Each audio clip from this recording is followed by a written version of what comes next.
اس حدیث مبارک کو سنیں۔ السلام علیکم ورحمۃ اللہ وبرکاتہ۔ رسول اللہ صلی اللہ علیہ وآلہ وسلم نے فرمایا، ہر امت کی آزمائش کسی نہ کسی چیز میں ہے، اور میری امت کی آزمائش مال ہے۔ ایک اور حدیث مبارک سنیں۔ نبی کریم صلی اللہ علیہ وآلہ وسلم نے فرمایا، جب تم کوئی چیز مانگو تو اللہ سے مانگو، اور جب مدد مانگو تو اللہ سے مانگو، اللہ سے مانگو۔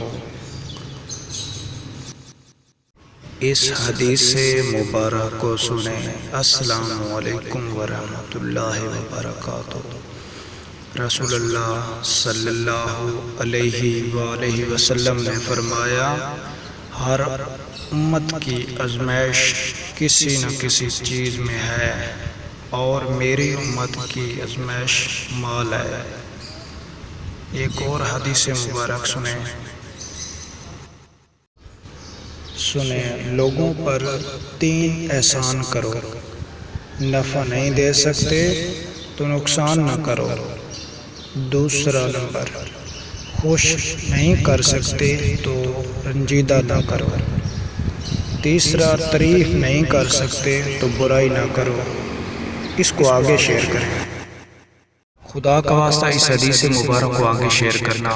آپ صلی اللہ علیہ وآلہ وسلم اس قدر ٹھہر کر باتیں کرتے کہ اگر کوئی شخص آپ صلی اللہ علیہ وآلہ وسلم کے لفظ گننا چاہتا تو گن سکتا تھا۔ اس حدیث مبارک کو آگے شیئر کریں۔ ذرا رکیے، یاد رکھو، نماز 5 وقت اور اخلاص 24 گھنٹے فرض ہے۔ اس ویڈیو کو 3 لوگوں کو شیئر کرو۔ حدیث سنیں، یہ غلطی کبھی نہ کرنا۔ نبی کریم صلی اللہ علیہ وآلہ وسلم نے فرمایا، جب تمہارے بچے 10 برس کے ہو جائیں اور وہ نماز میں کوتاہی کریں تو انہیں اس پر سزا دو اور ان کے بستر الگ کر دو۔ اس حدیث مبارک کو آگے شیئر کریں، پلیز آگے شیئر کریں۔